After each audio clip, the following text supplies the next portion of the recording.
Hello, this is Bobby at cougtv Repair with a functionality proof video for Panasonic mainboard TNPA. Let me see which one it is. TNPA5351 something. Let's see where else I have the TNPA number. Oh, there it is. It's gotta be somewhere here. TNPA5351. And it was returned to us. This is the silicone where we've replaced the transistor under those two heat sinks, and then the same white silicone is applied here and those three. So altogether on the first service 9 transistors were replaced here. Customer returned the board pointing out that the output switch for the sustain for the buffer boards, this transistor had the legs desoldered, and they were indeed desoldered, and the transistor was shorted, and it was indeed shorted.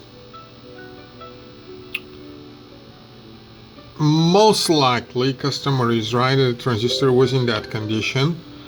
The board was returned for warranty before, according to the customer, it was even put in a TV.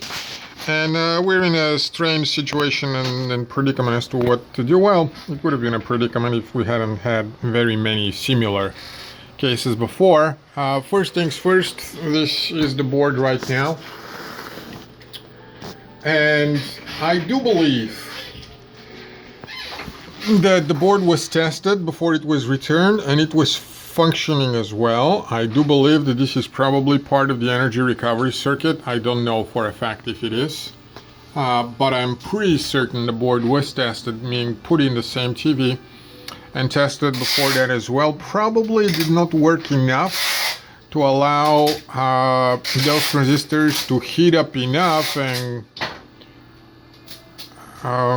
collect enough reactive energy as for them to overheat and bust without the use of that. And that would explain why did we send the board, because as I explained to customers, I would have been the one that has run the same test.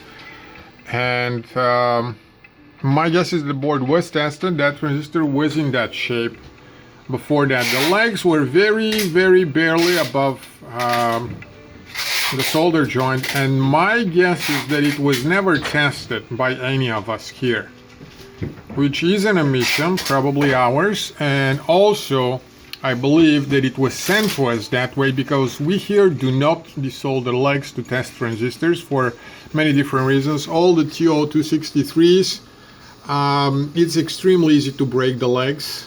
If you desolder them, it's a whole lot easier for us to just desolder the whole transistor if we want to make sure that it's not shorted, than to remove just the legs. That's the procedure that we've been following for a very long time. We don't desolder those. So even if the customer is right, and my guess is that that we missed to test and replace that transistor. But on the other hand, the board was sent to us with a transistor that has been probed on, which is against the rule and regulations. And the reason I go for all that is I do apologize. It is probably, and I do believe that our mistake for missing out on that. I do believe that we did test the board and it was working because the legs of the shorted transistor were detached, and it is possible for sustain boards which recovery subsystems are turned off to be working for a short while before they overheat and burn. That would explain how it passed QC, the second QC. The first QC, we just didn't look at that one, which is our mistake. But the customer raised the proper question as to who pays when I receive a board in such a condition, and the answer is, and I'm going to hold to it, we treat that as a standard warranty failure. If customer hasn't seen that, it would have worked for a while and it would have failed, and we offer warranty, and that warranty is being taken care of. And as with all cases in warranty, customer pays shipping to us and we pay shipping back.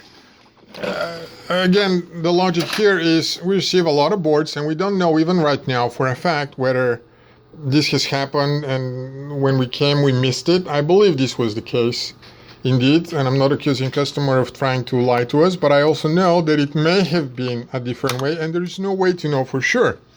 I also believe that if the board has come to us this way in the first place, then it's been worked on, which is against our requirements. And if we had noticed that, we should have charged more to go over it in the first place. So all things considered, I think that our policy for splitting costs in warranty, regardless of what the cost is for that, is reasonable and holds place. So we're going to be sending that board back at our cost.